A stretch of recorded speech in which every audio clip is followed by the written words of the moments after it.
Let's begin. So everybody, welcome. It is October 11th, 2022, 5:33 p.m. Everyone, I'm Mayor Shelley Carlson. The Moorhead City Council welcomes public input on issues listed on the agenda or of general community interest, time and council permitting. I should note to everybody, I just got a temporary crown put on and I'm still really numb, so if I trip over my words or start drooling, it's not normal. Okay. Speakers are limited to 3 minutes each. If you would like to address the council during the meeting, please fill out a form provided by the city clerk, and we will call you up during citizens addressing the council. If comments were submitted to the clerk prior to the meeting via email or phone, those comments will be entered into record. For more information on participation, please visit the council meetings page on the City of Moorhead website at cityofmoorhead.com.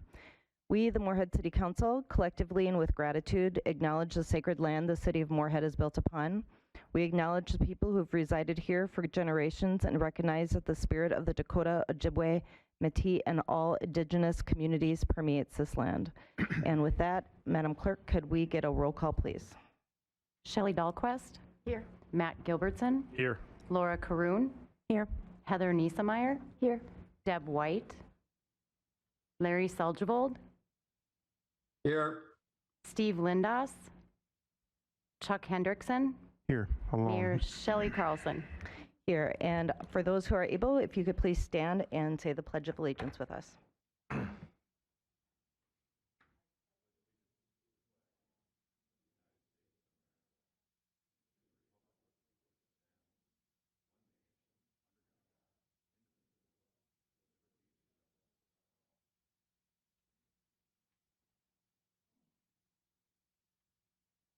Thank you. City Manager Molly, do we have any agenda amendments? There are no amendments tonight, Mayor. All right. So moving on to recognitions and presentations. And the first one is our Moorhead Recognition Award to the FM Legion Riders. And you folks should scoot over so, more people can see you. And I will just turn this over to Lisa Bodie. Well, thank you, Mayor. I'm excited to bring you the Moorhead Award again tonight. And as you mentioned, Mayor, we're recognizing the FM Legion Riders for their support of community and country through charitable donations and deeds.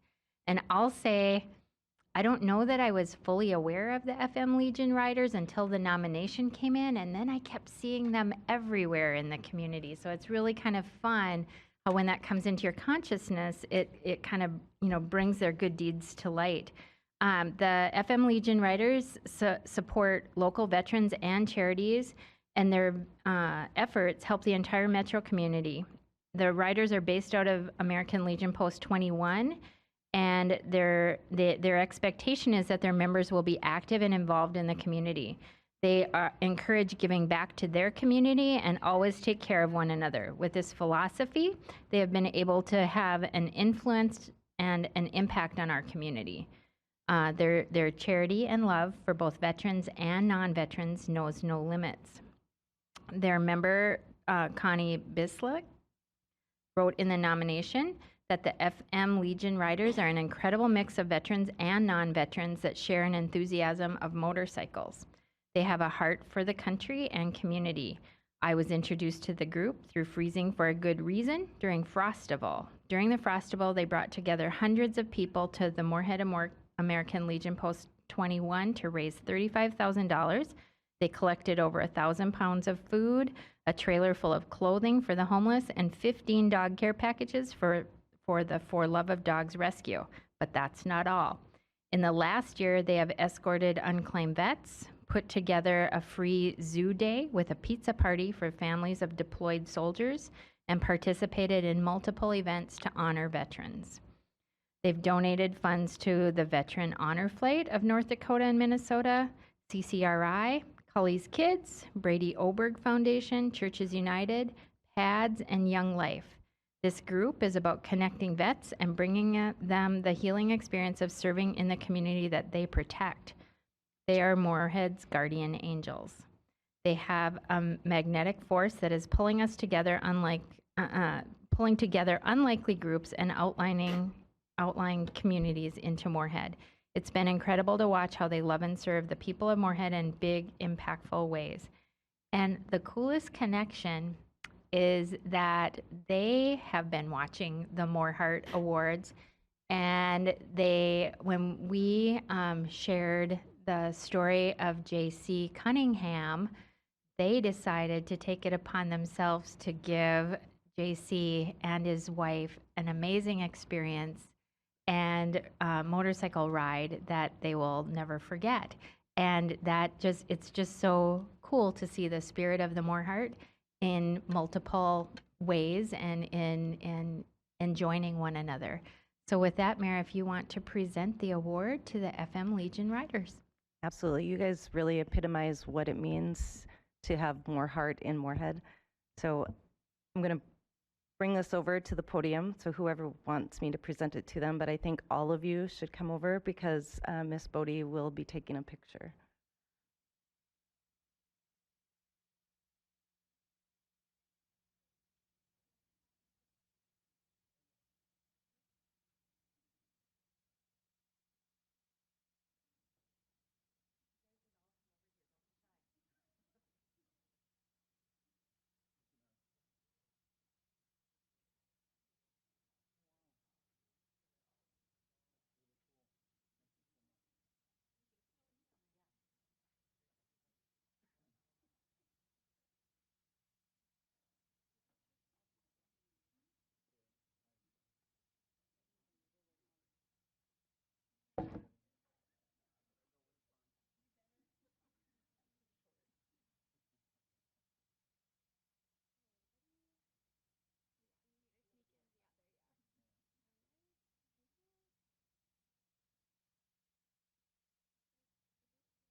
Thank you so much.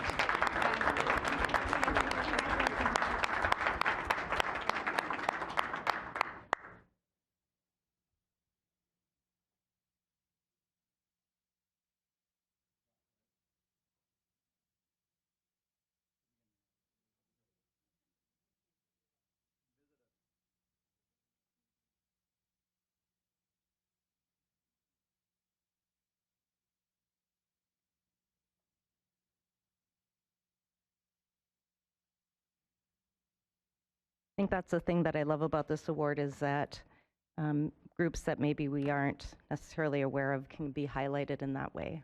So congratulations. And then next under presentations is a 2022 bond sale issuance, and I will turn this over to Jenica Flanagan. Good evening, Mayor and Council members. This evening, you are being asked to consider a resolution to authorize Baker Tilly, the city's municipal financial advisor, to solicit bids for the competitive negotiated sale of general obligation improvement bonds. The proceeds from this bond sale are used to pay for infrastructure improvement projects in various areas of the city. And tonight we have Paul Steinman from Baker Tilly with us. He will be walking you through the pre-sale summary information for this bond issue. Paul, thank you for being here tonight. And with that, I'll turn things over to you. Thank you, Ms. Flanagan. Good evening, Madam Mayor, members of City Council. As Ms. Flanagan indicated, the purpose of this agenda item is for you to consider the resolution that's in your packet. The resolution establishes the sale terms for this offering and sets the sale date of November 14, 2022, for your sale of $18,735,000 general obligation improvement bonds. As part of this process, we'll be interviewed or making a presentation to Moody's for them to rate these bonds on the 31st of October in anticipation of the sale date. And I'll be back here on the 14th of November to present the sale proceeds. Your Moody's rating is currently AA3.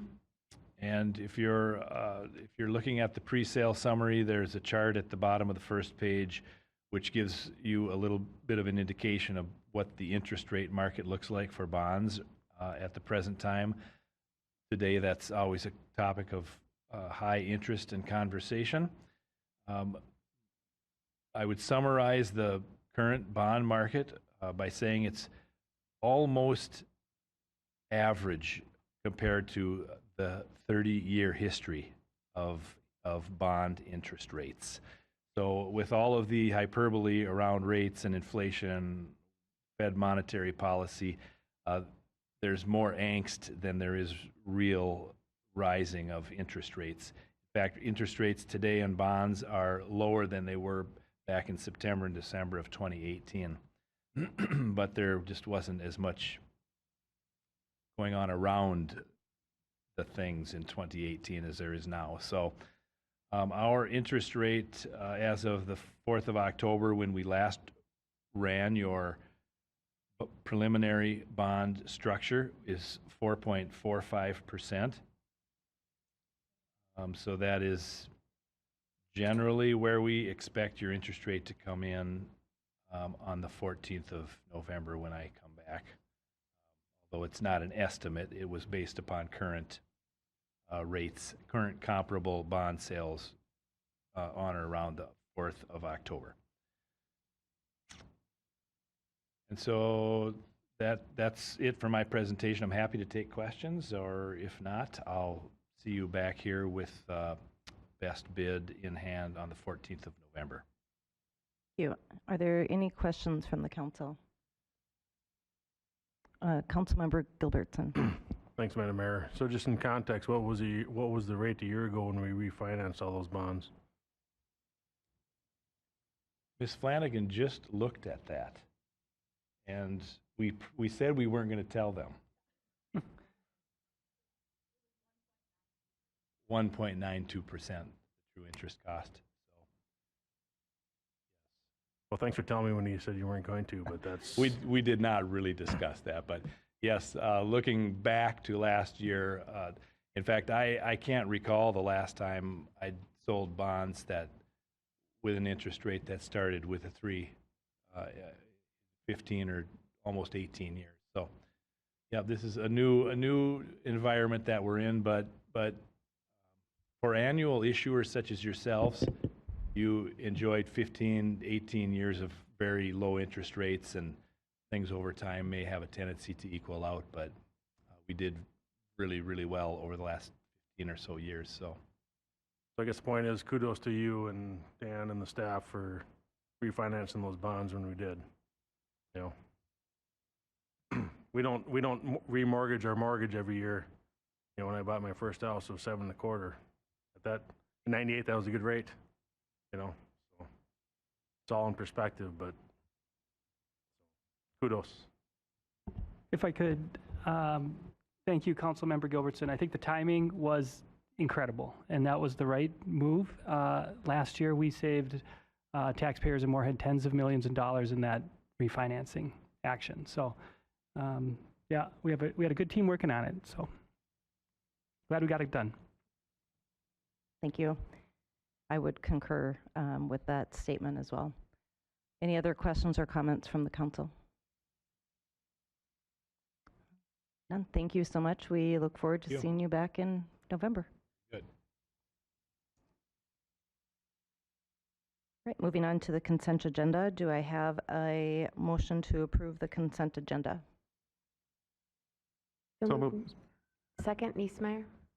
Okay, Hendrickson moved, Niedermeyer second. All those in favor signify by saying aye. Aye. Any opposed, same sign.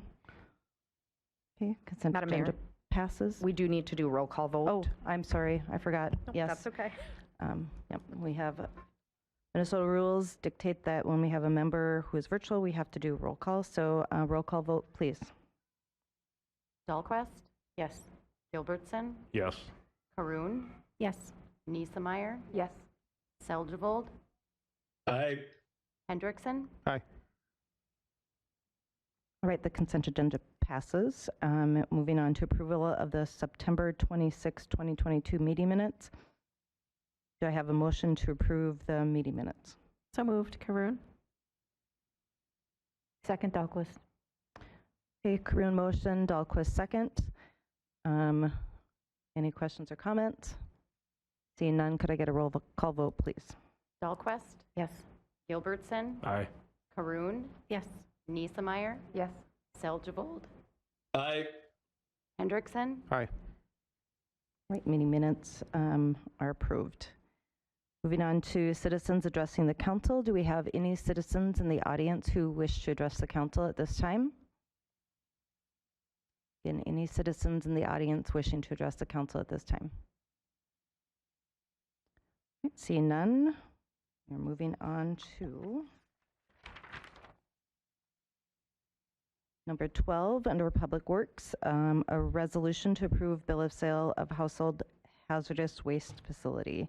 And I will turn this over to Director Iverson. Thank you, Madam Mayor. Good evening, Council.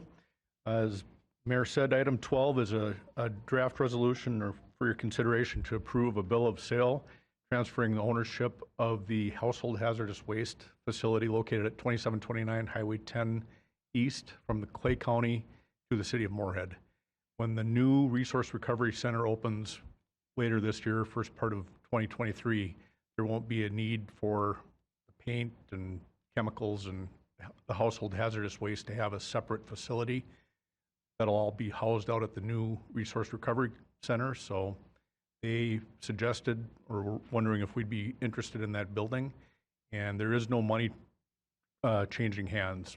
It's basically a trade for us doing the striping of 15th Avenue North adjacent the new Resource Recovery Center. So with that, I'll entertain any questions. All right, thank you, Director Iverson. Any questions or comments from the council?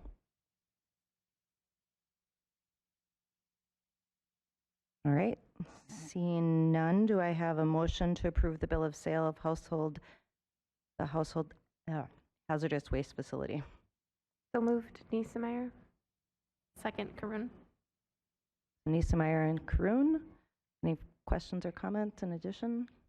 Seeing none, could I get a roll call vote, please? Dahlquist. Yes. Gilbertson. Aye. Caroon. Yes. Niesemeyer. Yes. Seljavold. Aye. Hendrickson. Aye. All right, the motion to approve carries. Thank you, Director Iverson. Moving on to number 13, administration. This is a first reading of ordinance 2022-21, and I will turn it over to our city manager, Dan Molly. Thank you, Mayor. If I could, I'll just start with a little bit of history on the new Minnesota law, which permits the sale and manufacturing of THC edibles in the state. For starters, we've had a staff team that's been researching the matter and did good work in pulling this draft ordinance to the City Council.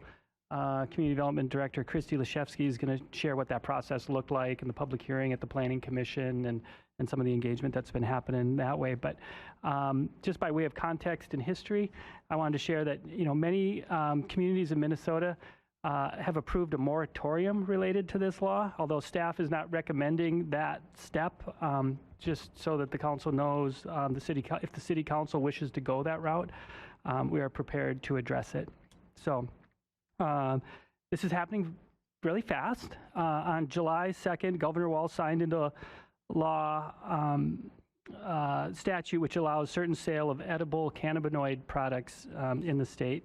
The products can't contain more than 0.3% THC and must meet certain packaging limits as regulated by the Minnesota Board of Pharmacy. This was all part of the review that's going to be shared today. The new law limits the sale of THC products to people age 21 and over. The state law follows changes to federal law related to hemp within the 2018 Farm Bill. So it's following that. And the law does not allow or authorize cities to tax THC products. So the Moorhead Planning Commission did have a public hearing on the ordinance a couple weeks ago, and with that, I'm going to ask Community Development Director Leshevsky here to share that information. We also have representatives from the City Attorney's Office, City Clerk, and Police Department here to answer any questions that may come up. So, Christy. Thank you, Dan. Good evening, Madam Mayor, members of the council. As Dan mentioned, the Mayor and City Council tonight are asked to consider first reading of an ordinance that includes 3 areas related to the manufacturing and sales of cannabinoid products. That includes new licensing standards for sales, updates to Title 10 zoning, specifically the use table, and a proposed new license fee of $125 per year for this license. And as Deb mentioned, because the change included updates to Title 10 zoning, it did require a public hearing before the Planning Commission. We held that on October 3rd. There were some really great recommendations that came out of the Planning Commission meeting. They're all included in your packet, but there's a couple that I want to mention specifically. They did recommend that we add a modification to the use table that we originally brought, which included the addition of THC distillate manufacturing as a use. And they also wanted to just clarify that neither manufacturing nor sales could occur in a residential house or a residential unit. So those were included in the proposed ordinance. There was one comment received at the hearing. It was from a local business owner wanting to provide edible samples to customers. And then there were also comments that were submitted in written form that were also included in your packet.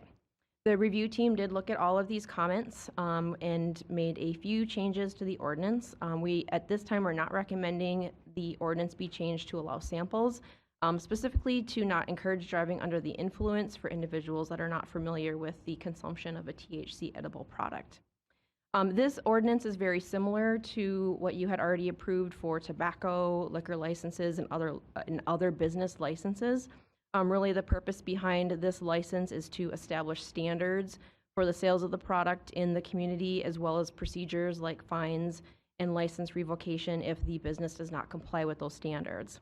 A few of the standards that you might have noticed in the packet and the ordinance are that this is really specific to sale of product that contains THC, as outlined in state statute, that it's not to be sold to anyone under the age of 21, that it cannot be sold out of a vending machine or a self-service display, that it cannot be sold other than a permanent commercial business, so it cannot be sold, for example, from a residential home or unit or a transient bus or mobile display.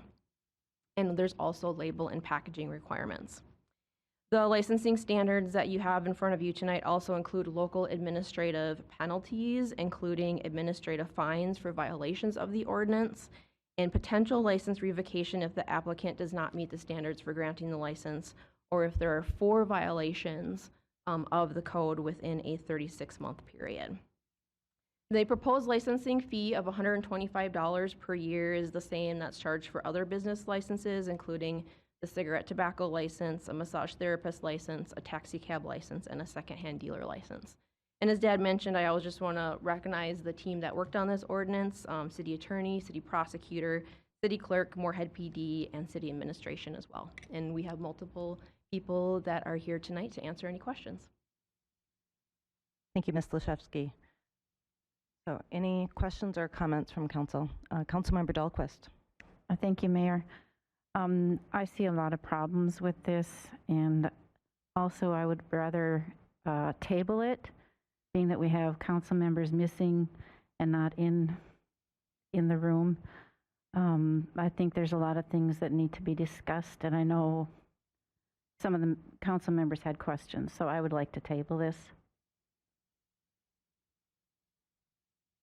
Okay. And Kat, I'm assuming then we are done having the conversation? Yeah, I mean, Mayor, you can ultimately table it yourself if you'd like to, unless there's other discussion from other council members at this time.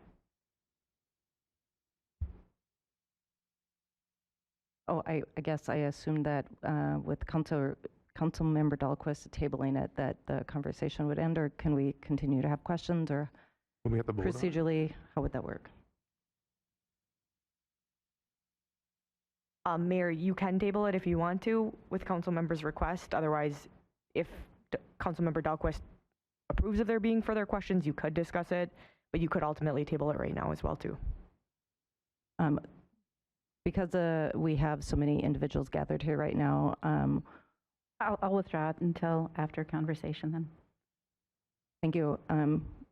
Yes, so if there's other questions, though, let's move forward with questions and comments. Councilmember Gilbertson. I have a lot of issues with this, but I agree there needs to be regulation.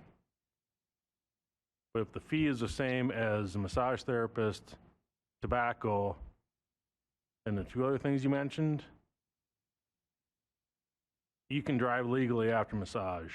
You can drive legally after while smoking a cigarette, right? You can't after however many gummies you want to take. I'd like to hear from Derek if he can, what's the police standpoint of, you pull somebody over for erratic behavior, they don't smell like alcohol, they don't smell like they've been smoking pot. What's your guys' stance and what can you do about it? Well, as we discussed in the past, one of the biggest problems we have right now is the fact that the state hasn't set a lot of standards for regulation on that part. In regards to impairment, that's still another piece that we will look at, because we can look at THC, we can look at prescription drugs, we can look at current marijuana the way it is, and there's different standards for us to use. A lot of comparison is going to be to alcohol, where we're doing a breath test or a blood test or a urine test to go through that part. But another piece that we have to sincerely look at is the actual impairment of that person. So right now we don't have a legal limit of how much THC you can have based off of what you're consuming or what the amount says it has. What we'll look at a little bit further into comparison with alcohol is we typically know based off of proof or percentage of what is in that alcohol. Right now, and we could test that alcohol, and the government regulates that alcohol and tests that alcohol with those percentages. Right now, what we're having is a system that's going to have THC amounts that is regulated, but our testing is going to be something that we're still dealing with. In regards to locally, we can't do it. The state may have some test facility that will regulate it at one point, but right now we don't have anything that I can tell you. If you gave me some THC gummies right now, that we'd have a regulatory test that would be done in a timely manner that was paid for by whoever. There's possibilities as we go through. Now, in regards to the impairment part, for if you got pulled over for that, we do have some specialized trained officers that are called DREs, drug recognition experts. And now that we have our mutual aid back with North Dakota, we can share those resources. They would go through and do some specialized training, and I'm talking, there's been months of training that they've gone through, including practical of people that they're known drug users that allow them to do tests on them, and that's how they get certified. That's how we would attest impairment, because there's no standardized field sobriety testing for THC at this point. I've answered your question for you. My biggest concern, so we're going to they've THC-induced gummies, candy, right? The gummies, yes. Yeah, the gummies, they're going to taste really good. So the problem is it's 2 to 3 times stronger than smoking it, but it takes longer to hit your system. And then it's in your system for 6 weeks. So what obviously it's going to peak, but you won't be able to, you haul somebody in for a blood test, they can't tell you. My fear is you can't say if they had it 3 days ago or 3 minutes ago. Regarding impairment, we'd be able to do some blood tests, and that would be up to our only certified lab that we use is the Bureau of Criminal Apprehension. So it would be just like an impairment of a DUI, where they don't want to do a breath test and they choose to do blood over urine. So, or we do a search warrant to get their blood. It would be based off of that blood going into the to the BCA crime lab, and at that point, what we would look at is waiting for those chemists to tell us their interpretation of that blood. So I don't want to theorize on how much or how long it would take for us, because that's not law enforcement's job, but I can tell you the process that we would use to try to prosecute somebody. However, there is no limit right now on that type of thing. It would be the impairment piece that would be more through those physical tests and those observations done by an expert. Appreciate that. So one more question. So an underage kid gets caught with a 6-pack of beer, there's a fine, That's correct. right? Minor consuming, minor in possession. This ordinance says there's 0 fine if you're caught with a half a pack of gummies. At this point, during what you're seeing in front of you right now, that is correct. My understanding, and the city manager can maybe jump in with that part also, of down the road, we were looking at adding those type of pieces. We're visiting with our schools tonight in the back of the room. We have one of our school resource officers that happens to be working the security detail here. But I can tell you that since the state dropped our even tobacco, allowing that connection between restorative justice and restitution of, I shouldn't say restitution, of restorative justice or diversion of those criminal acts into trying to do education, the students aren't taking it as seriously. So if our SROs catches somebody with tobacco right now, based on the public meeting, I'm not going to share direct quotes that have been told to our SROs from certain students, but I can tell you that without that connection of criminal, allowing that piece to go through, that our SROs were within a school like you're talking about, or within a minor finding that, having that gummy on their possession, we don't have the tools to assist in the diversion except for simply asking them to. Okay, and Councilmember Gibbleson, I just want to make sure that Councilmember Seldeveld has had his hand up for a while, so I'm going to allow him to ask his question. If you have additional questions, we can come back to you after Councilmember Seldeveld. Thank you. One of the things this free sample thing, I know that Colorado doesn't allow free samples. The other thing is that we're so worried about people trying something to taste to see if they like it. And then, I've gone into an establishment in Moorhead and had free samples of beer or wine. And nobody was, nobody was complaining about anybody. Well, that wasn't a concern when then that business was allowed to do that. So I think we're maybe we're overreacting on this. I don't think it's a good idea to give out free samples, but I don't think this is something that you're going to sit there and munch away at their products. It's going to see if you like the taste or not. But when I was reading through this, one of the things I was concerned about, and maybe this is something to address even in the future, what happens, you always talk about a background check for the owners. What happens if it becomes corporate? What if there's there's a Walmart has a liquor store right next to it? What if Walmart wants to get into this gummy business or this, selling this sort of stuff? Who fills out that application? How is that different, or is it even different than if, somebody small want to do it? And the other thing is that, this talking about a renewal of a license, and if you're a successful business and you want to expand your business, you need a bigger footprint. It says you have to jump through all those hoops again. Why would we do that to a business? We've already done it. Just let them transfer their business to another spot. So I'll let you answer those questions. Thanks. I think you had like 3 questions in there, so I'm not sure which one we should go with first, but I believe that our city clerk can respond to the last 2. So in regards to the sampling, we really did mimic this with the tobacco license. So that's kind of the answer to that one. Regarding the license, we actually do have, thinking of just our liquor and tobacco licenses, we actually do have corporations within the city where their parent company is the applicant, but we actually do the backgrounds on the local, just the day-to-day managers. We call them the resident managers. And that's just really our contact to that business. So that's how we've done them with alcohol and tobacco in the past. And then the third question was about renewal. So the renewal process is a much shorter process, and that's for all of our licensing. We have really streamlined that over the past 5 years. It used to be this start to finish all over again.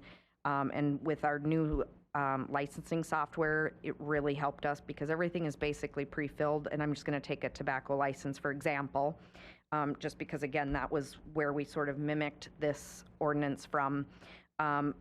Really, their renewal is just looking at their information, saying, yes, this is all still correct.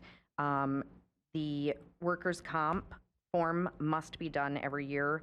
And then for tobacco, there is a state form that they have to fill out yearly. So when we say that the process is really cumbersome, it's not. I guess we haven't had any complaints in the past, so we have tried to make it as seamless as possible for license holders. Thank you, Madam Clerk. And I think the last question Councilmember Soldivold had to do with expansion of the business, if you would be able to address that. So when we have done our licensing and we kind of went, again, with tobacco and liquor, we are licensing the location. We're not licensing a person. So transfers of license are not something that we do on any of our license. So again, yes, it would be starting the process over. In our thinking of, keeping this similar, really what it is what is your name? What is your business name? Tax ID, workers' comp required by the state, and the background check form. So, I guess it's perception whether that is too much. But yes, so we are licensing the business. We are not licensing a person. So we do not transfer any of our licenses. Thank you. And Councilmember Soldivold, did that answer your questions? Yep, thank you. Did you have more? Your hand is still up.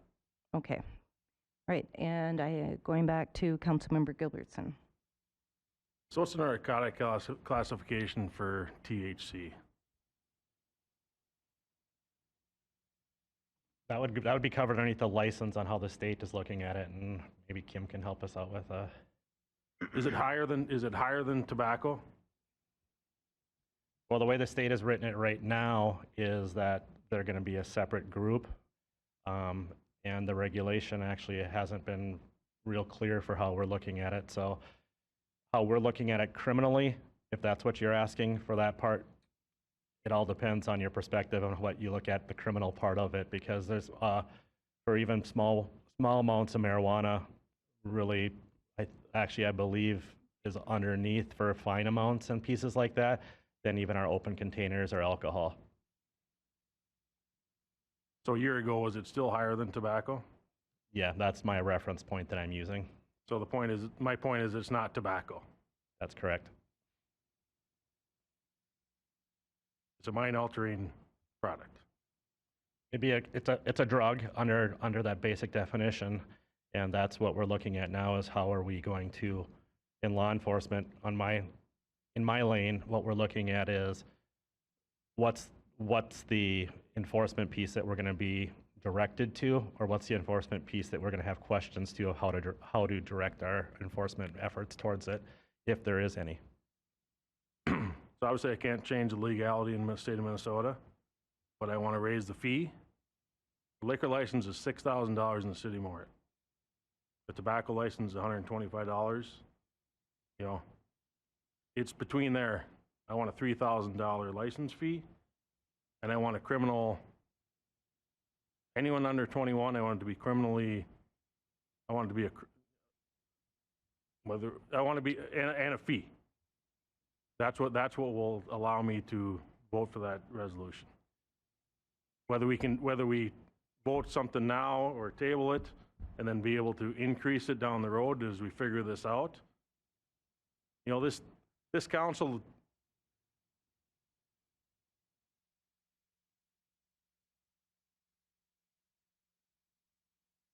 Flavored tobacco is legal in the state of Minnesota.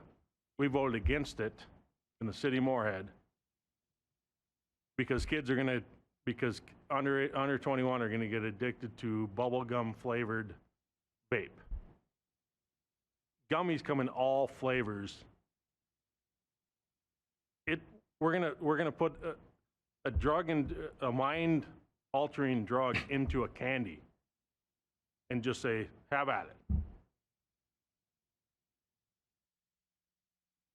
And if I could just clarify, when you talked about the criminal charges and with my discussion also, the mission of our department and with what we look at with our city attorney and county attorney is to change behaviors, not necessarily to punish, especially for those that are juveniles. So when you're talking a punishment for those under 21, if we would work with that, that would be an avenue through our county attorney and through restorative justice to do that diversion type program to get these people in, to teach them the harmful effects of using, and then hopefully get them that diversion of them to stop using. So that would be the tool.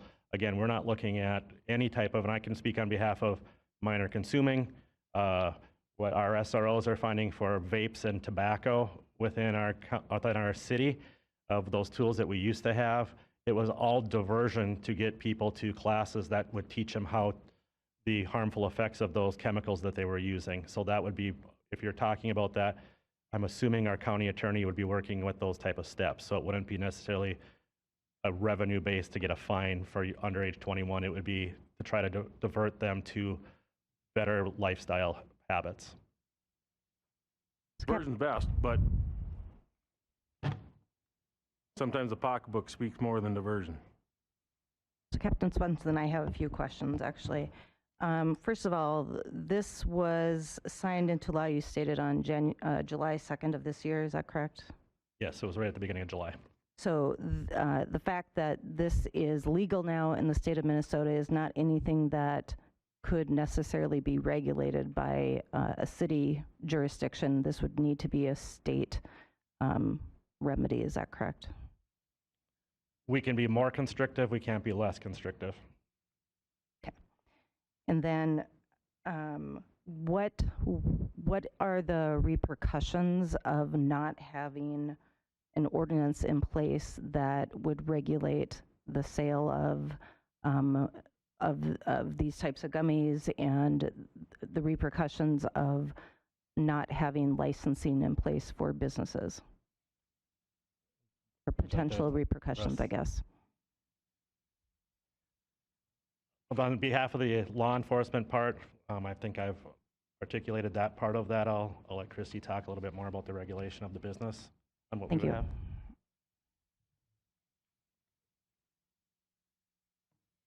So just a few anecdotal things.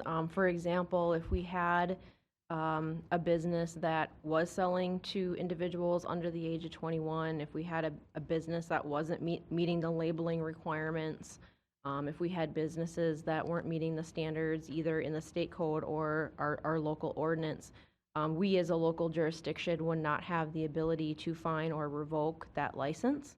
It would basically be up to the county attorney and or the state to take those actions. So one of the reasons that we have licenses locally is to be able to make sure that the businesses know what the standards are, both state and local. And if there are violations to those, that they recognize what those violations are. If they continue, that there are penalties for continuing that violation. And then one last question, Director Lifshevsky. The group that was put together to address this new statute and put together this ordinance, was this something that this was maybe the first step? Were you considering that there may be incremental changes, since this is brand new in the state of Minnesota, brand new in the city of Moorhead, that we at least get some regulation in place, and that after it's been in place, there would be some analysis done, and then maybe come back in 6 months to a year to see what portions of the ordinance might need to be tweaked? Absolutely, and I would say, just kind of dovetailing off what Derek had mentioned too, is we are working with our local partners, the school, the county attorney's office, to see what some of those provisions would be if you are underage and you happen to have these in your possession, possibly coming back with some of those standards. And in my opinion, ordinances are meant to be updated. And so if something is working, great. If something isn't working or something needs to be tweaked, we would of course come back and We're always open to, as Christina mentioned, looking to streamline licensing to make it as easy as possible. But if there are things that our local businesses are finding difficult, we always are open to the opportunity to have those conversations. Thank you. Councilmember Hendrickson. Thank you, Madam Mayor. And this is a difficult topic because it's so new. You know, with the state of Minnesota, is there any cities that haven't enacted an ordinance? Have you? There are. And, you know, what are the fees for, have you looked at the fees for them too? There are cities that have enacted ordinances, and in fact, we looked at some of those ordinances as we were preparing this one. I'll have to say, I'm not sure that we paid much attention to fees per se, but we can certainly take a look at those, you know, after hearing Councilmember Gilbertson's comments as well. And I agree with Councilmember Gilbertson, $125 for some, you know, it's not like alcohol, but, you know, it kind of has the same effect. And it's $6,000 for alcohol license and $125 for cigarette. I think it should be higher. $3,000. I mean, that's negotiable, but I do think it should be higher because, you know, it does have the same, not the same effect as alcohol, but, you know, it does. I don't know. What would you say, Derek? It just kind of mind alters a little bit. Yeah, impairment. So, yeah, I'd be for that, and I'd be interested to see. I've looked on. I studied a little bit online, and like some cities in Colorado, it's $2,000 per year for licensing, which I think is fair. And I think $3,000 is fair too. So that's all I have. Thanks. You guys did it literally at the same time, so you guys can decide which one of you would like to go first. Thank you, Madam Mayor. Director Lashevsky. I have a couple of questions. I noticed in the ordinance background, it specifically references the new law, and it specifically talks about edibles and beverages. There's been a lot of talk this evening about gummies and gummies specifically. And now our ordinance lists a lot about where it cannot be sold. And I know we're just looking for an ordinance and a licensing application and a process for where it can be manufactured and sold for zoning. Can you maybe even anecdotally sort of talk us through the types of edibles and consumables that we're sort of talking through, just to give us general education for what those sorts of things may be? And are we thinking about an additional storefront or something that, like a tobacco license, where companies would add to like their gas station, or another storefront that a company could add to, just for, again, we're making assumptions, but sort of to talk through this sort of scenario for us. So we're just sort of seeing how this could improve businesses and really help grow additional storefronts for Moorhead as an opportunity versus as something to maybe sort of stick in boxes and walls and regulate perhaps in a negative sort of light. I sort of want to turn some conversation around for perhaps positive. Absolutely. So I'll just start with, you know, what we plan to do if this ordinance is enacted is really take the opportunity to, you know, provide not only an application but also the state statute information to businesses, because there are some very specific provisions in the state statute. For example, any one product cannot contain more than 0.3% THC, and there are also package limitations. For example, that you cannot exceed more than 5 milligrams of THC in a single serving, or 50 milligrams per package of something. To your point, this would allow any sort of food or beverage product, so it's not limited to gummies. It could be in a different edible or drinkable form, but it still needs to comply with those standards. The state statute also noted that manufacturers are required to go through a process where they go through independent testing. And so, for example, one of the labeling requirements that is in the ordinance is that that manufacturer be listed on the label.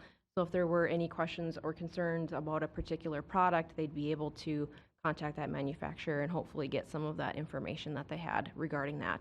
I do believe that there are businesses right now that are selling it. This particular ordinance would allow 90 days to comply if it is approved. and any fees that we would receive in 2022 would carry over for the full calendar year of 2023 as well. All right, Councilmember Kroon. Thank you, Madam Mayor. My question is more in regards to public education, especially as far as our students go. Do we know, and maybe Derek, you have answers for this as far as what your involvement in the schools?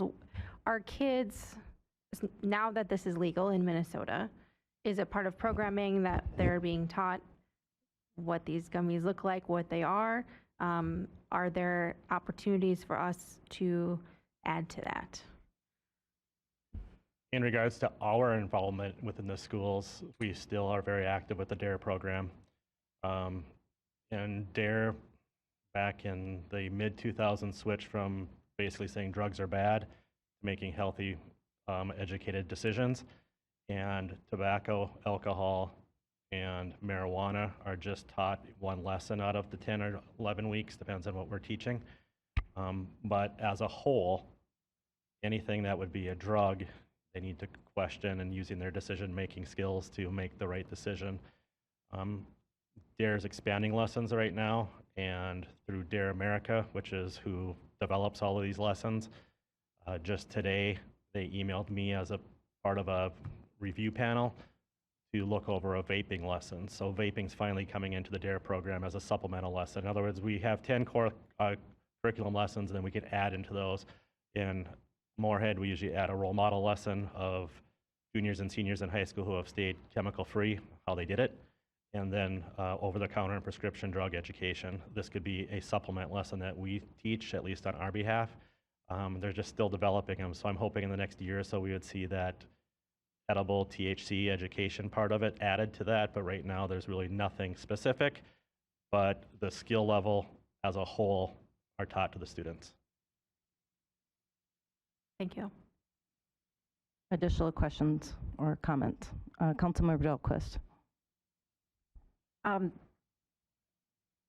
Marijuana is different from any of the others. You can overdose on alcohol. Smoking causes cancer, whereas marijuana has been proven to help medically people. You cannot overdose on it. This is completely different, and as long as the state has vague laws, it would be very difficult to enforce any of these laws. We already have police who are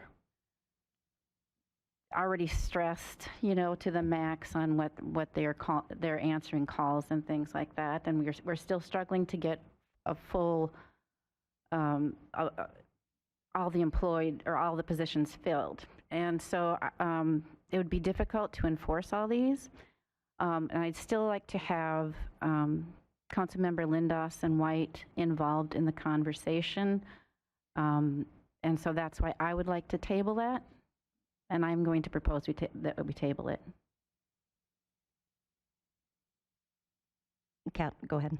So Mayor, if you'd like to table it, you would just need a second. Second. Okay, so I have a motion to table from Councilmember Dahlquist and a second from Councilmember Niesemeyer. And I don't believe... That's it. No more discussion. Okay. All right. Right, so then moving on to C. Mayor, we'll just need to do a roll call vote on that. Oh, well, I didn't think that, For tabling? I don't believe for tabling we do. All right, so moving on to C, the resolution providing the competitive sale of general obligation improvement bond series. And we've already heard a presentation on that, so I would be seeking a motion to approve that sale. So moved. Second, Niesemeyer. I have a motion by Councilmember Hendrickson and a second by Councilmember Niesemeyer. Any further questions or comments? Seeing none, if I can get a roll call, please.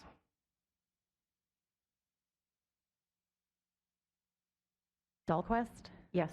Karoun, Gilbertson, Aye. Seljevold, Aye. Niesemeyer, Yes. Hendrickson. Yes. All right, the resolution passes. that item on the agenda. Moving on to mayor and council reports. Do I have any council members who have reports to provide to one another? Councilmember Niesemeyer. Thank you, Madam Mayor. The Solid Waste Advisory Committee met on Thursday, September 29th, and we had a really great update on the building of the resource recovery site. And that following Monday, I was able to attend the, who are they? Who builds the things? Contractors meeting at 1 p.m. And it was an outstanding tour of the resource recovery site. It is projected to be done at the end of 2022, which is, it's going to be an amazing site. We heard discussion about with the sale, or really the transition of the hazardous waste site tonight on the agenda from Director Iverson. And really that's just moving us toward that resource recovery center. And all of our hazardous waste materials, our recycling, our materials that we sometimes have to haul out to Holly, our paint that we want to recycle or even pick up in items to reuse will just be down 15th, which if you grocery shop at Aldi, it's just down the street. It's pretty handy for all of us. And the great opportunities that we've had to work intergovernmentally to coordinate the plantings at the site with Clay County Soil and Water Conservation District, as well as the members of the Soil and Water Conservation, the Solid Waste Advisory Committee to really make that space beautiful. And I just want to shout my praises to all of the city staff that worked really hard at that collaboration, as well as the committee. I'm really looking forward to having that space done. I know Councilmember Hendricks and I have gotten updates every month, but I wanted to share that it's coming along, and 2023 is going to be a great year because the city and all of its citizens, along with Clay County, is going to get to participate in that. I also had the opportunity to participate in a number of Indigenous Peoples Day events yesterday, and I really appreciate City Council moving the meeting date so we could participate fully in those events. So awesome job, City of Moorhead, for being appreciative of yesterday's day. Yay! And that was appreciative of the work that members who came before. And I think that we continue to do great work as a city. And I know it was hailed as work, as the impetus that started having Indigenous Peoples Day and events, that it started with the City of Moorhead when Representative Keeler spoke last night at the powwow at the high school in Moorhead. And so I just wanted to acknowledge the City of Moorhead being the starting point for many great things in our city and in our state. And so I thought that that was pretty great. So I think that is all. Thank you, Madam Mayor. All right. Other council members, Councilmember Kroon. Thank you, Mayor. Just wanted to say that we are still working on informing the public about our opportunity that we have to approve a half-cent sales tax in Moorhead to fund a new library and community center. We've had many presentations. We walked in parades. We've been speaking with a lot of different groups. If there's a group that you know that still wants to know more information, you can reach out to me and we can get them on the schedule.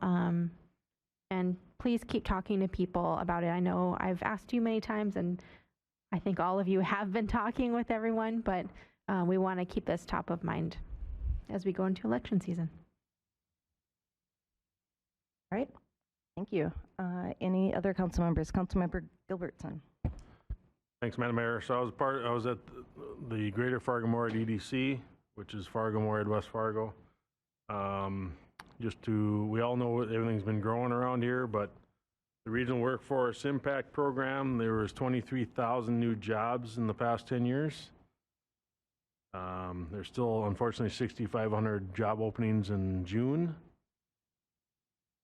But 40% of those people hired in the last 10 years, the wage is over $30 an hour. So I thought that was worth mentioning. And kudos for Jamie for driving the pickup in the Moorhead Parade. Thank you. And thank you to Bill Bartholomew for donating the use of his pickup as well. Councilmember Dahlquist, did you have your hand up too? There were a lot of parades. Yeah. Okay, all right. I just didn't want to repeat everything. Oh, And okay. I had to go to Fargo for yesterday because we have a North Dakota student that we had to go to the Fargo one instead of the Moorhead, so I'm sorry. But I heard Ruth Buffalo was there first and then came over to Moorhead too, so she's amazing. Yes, she did. All right. Any other council members who have reports? Okay. So for my report, a few things. I was very honored to be able to participate in Churches United Gourmet Soup Kitchen, and the maple parsnip soup supplied by Rustica was a huge hit, although it did not win. We had people that came back for seconds, and really all I had to do was just tell people that it was from Rustica, and people just automatically took it. I don't know how much money they were able to raise, but I hope it was significant because they provide a incredible service here in the metro area, being able to house those who do not have shelter. On October 7th, I was the MC and one of the keynote speakers for the Rape and Abuse Crisis Center's Harvest Moon Fling. In 2021, that entity served 2,608 clients, of which 237 were children. And they are anticipating a 22% increase in the client numbers for this particular year. So I was really honored to be part of that fundraiser, considering the fact that I was a staff member at Rape and Abuse 2 different times, and have been providing advocacy on behalf of domestic violence sexual assault victims for 28 years and counting. They were able to raise over $138,000, and so I think it's pretty incredible that our community always steps up and assists. And then yesterday, like Councilmember Niesemeyer said, I was also able to participate in some of the Indigenous Peoples Day events. I was asked by MSUM and the Moorhead American Legion to participate in the event that they were holding at the Legion. The food was provided by a Backyard Grilling Company, and also the White Earth Veteran Honor Guard was there, and I was really happy to read our Indigenous Peoples Day proclamation and give a short presentation. And yes, Representative Keeler and Representative Buffalo were both in attendance, which I think is incredible to have 2 Native American women representing us on both sides of the river. And lastly, in regards to what Councilmember Caroon said about our community center library, just to underscore the fact of the desperate need for a new library, on Monday, yesterday, the library staff was having a active shooter training, and during the training, you can't even make this stuff up, there was a huge explosion, and smoke started coming out of their boiler room, and it turns out that there was an air handler that blew, which caused a transformer to blow and caused power outages, not just for the library, for other businesses around our library. So yet another thing that needs to be fixed in our library. So yes, vote yes in November for a half-cent sales tax for new community center library. With that, City Manager Molly. Thank you, Mayor. I just have 2 its. The first is, we've talked a lot about yesterday's Indigenous Peoples Day and the many events that were happening throughout the metro. I mean, the list goes on and on. It's really incredible. We've mentioned a few of them today, but just for folks that are wondering what's going on and how to engage, the Indigenous Association hosts a breakfast the last couple of years that's really been just so inclusive and welcoming, and just kind of lays out the spirit of the event. And so everyone is welcome. It's breakfast is served. They've got, anyway, I won't go into it. It's healthy. It's good. There's coffee, and there's more than enough room for everybody. And then the Gladys Ray Indigenous Peoples Day Award is presented to an amazing individual in our community. And Darlene Tenbear was presented and received that award yesterday. So anyone that knows Darlene knows that that was a very special event. So next year when it comes along and you hear about the breakfast, consider attending. I mean, that's a really great way to start the day, and then find out what's happening throughout the day, all the way into the evening, where we ended up having, there was powwows and round dances at the schools in Moorhead and at Agassiz and Fargo. So just want to mention that. And then the other is that I just wanted to recognize and thank our officers and staff in the Moorhead Police Department who recently passed it's really a complicated, pretty extensive review by the Minnesota Board of Peace Officers of Standards and Training.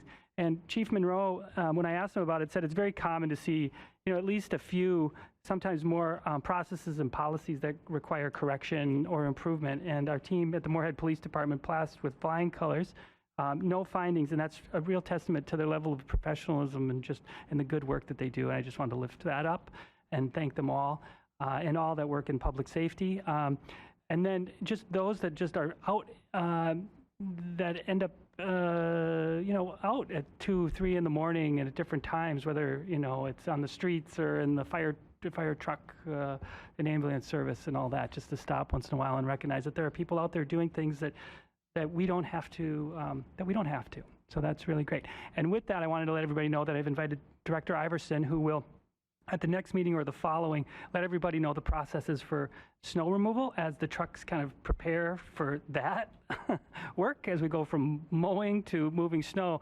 And it's pretty complicated. It's pretty in depth as far as the degree that goes into decision making as to what type of snow, the wetness, the wind, the time of day, and all of that kind of stuff. So I wanted to make sure that the council sees that and the public has an opportunity to see all that goes into that process. Thank you. Thank you. All right, moving on. We do not have an executive session tonight. Is there any new business? All right, seeing none, it is 6:40 and we are adjourned. Good night, Moorhead.